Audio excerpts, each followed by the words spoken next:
Hello and welcome to box 11 of Hoop Club. This month we have collaborated with designer, illustrator, artist Elizabeth Olwyn, and I'm excited to show you what's in the box. So Elizabeth produces really beautiful, colourful illustrations, and there are lots of kind of applications of Elizabeth's work into interiors and stationery, so it's just lovely stuff. And we have designed this hoop with one of Elizabeth's designs. So we have our fabric and shows you where to stitch and what colour to stitch. And then we have all of the lovely colourful thread, and as usual your hoop and back and needle. And your little gift this month is one of our patches, this Outdoors is Better patch. I love these patches, they just look really cute on hoodies or blankets or bags. So that is your little gift. So we're going to start showing you how to make the kit. So we're going to put our fabric into our hoop. So for anyone that hasn't done this, you unscrew the two hoops, you put the smaller hoop on the bottom, and you lay your fabric over the top. And what you're trying to do is just get the design central in your hoop. So it's kind of a case of moving it along, moving it around, and then placing the big hoop over the top. When you're happy, you can always change it once you've stitched it if you think, oh, it's not sitting central. So I'm just gonna then tighten. So it's a case of tightening and pulling, not too hard because you don't want to distort the shape of the design. So you're just gentle tugging at the edges, then a few more tightens, then some gentle tugging until you've got a really lovely tight drum-like surface to work on. So that needs to be a bit tighter. So keep going with that, just tightening and stretching until you're happy. So then our next task is to thread the needle. So we generally use less than 6 strands of embroidery thread. Some designs call for 6 strands, but this design calls for 2 strands. So we're going to split our thread. So as you do that, you'll see that each strand is made up of 6. So this is what people mean when they say split your embroidery thread. And we're just going to do a really slow pulling apart of 2 strands. Sometimes it gets stuck. There we go. So I've pulled 2 strands away, and I'm going to thread my needle with these 2 strands, and then I'm going to tie a knot in the end.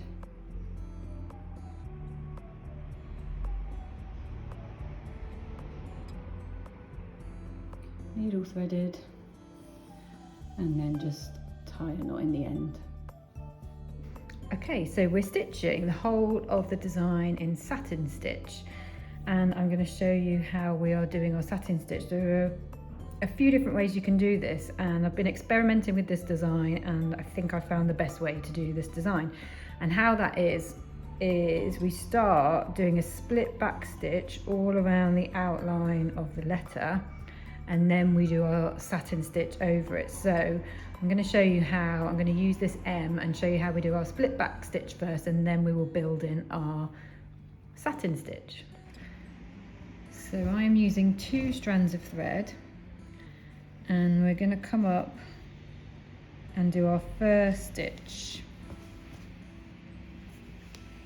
and then depending on which way round the letter you want to go, come up the same distance again as that first stitch, or a little bit shorter, and then back in between this previous stitch. So again, coming up and then back down in between the two strands of thread, and then just a little bit closer up for you.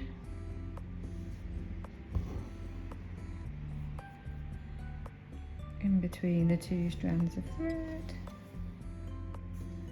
and we're just following the outline of the letter to give us a base to do our satin stitch on.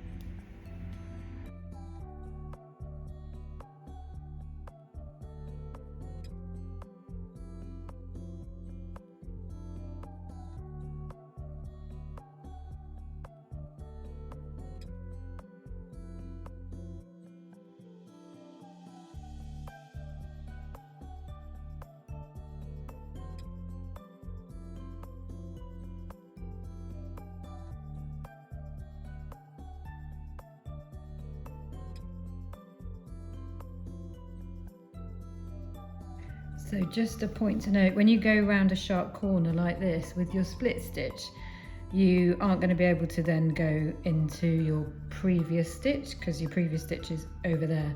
So when you're changing direction, you can just do a normal stitch and it's like you're kind of starting again.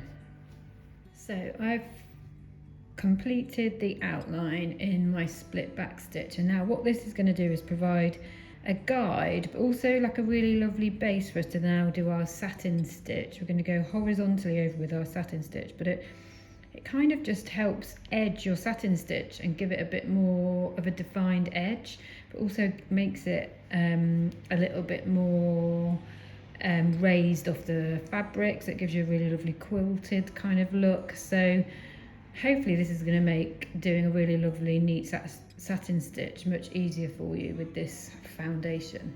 So now we've outlined our letter in split back stitch, we're going to start doing our satin stitch. So we're going to build our satin stitch up. We're working with 2 strands again, and what you want to do is build up horizontal stitches. We're not going to try and get them exactly next to each other to start with. We're going to space them out and give ourselves a kind of a guideline and a grid. So you want them as horizontal and as straight as possible. You're coming up just on the edge of the split back stitch. And I will do a bit of a close-up to show you that. So you're wanting to keep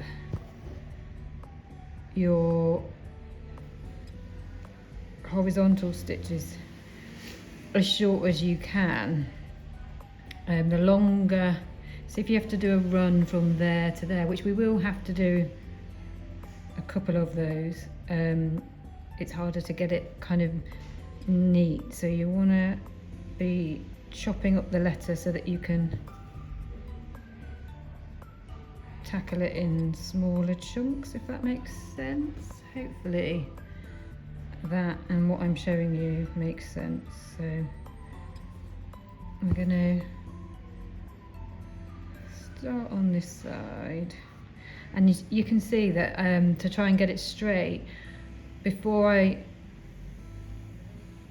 put my needle back down, I'm kind of stretching the thread along to see where it needs to go, so it's giving me a kind of a guide.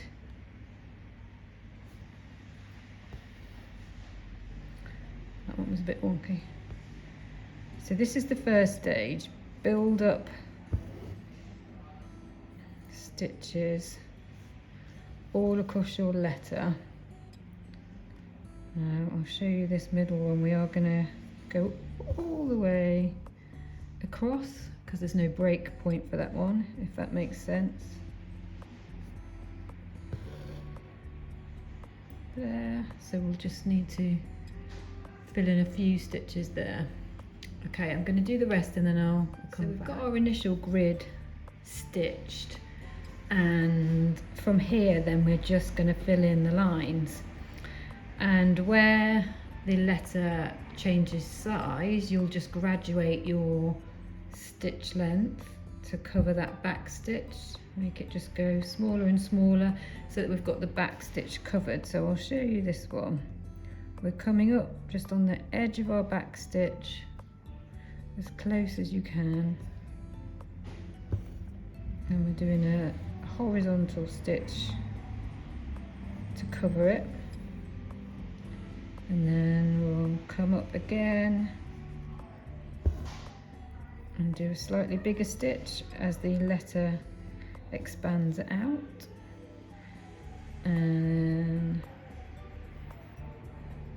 another one. And I think the beauty of satin stitch is kind of the more you add to it, the better it looks. You can just kind of keep going and filling in little gaps and making it kind of as perfect as you want. So I'm going to do a little one here.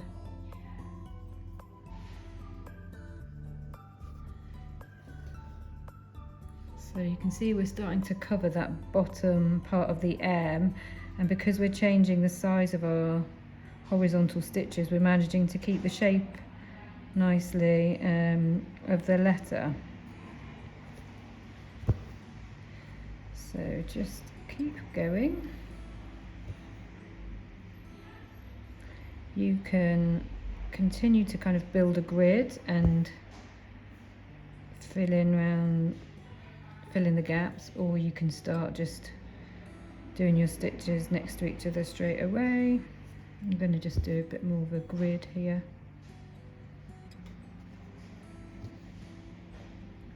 So hopefully you can see how we're building this stitch up.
So then once you have finished your design and you have done all of your satin stitch letters and you've got so good at it by the end, we are going to trim the edges down of our fabric. So you want it to be 2 or 3 centimeters around the edge, and then you need to cut your wadding to the size of the backing disc. Place your wadding in the back and then fold the fabric over.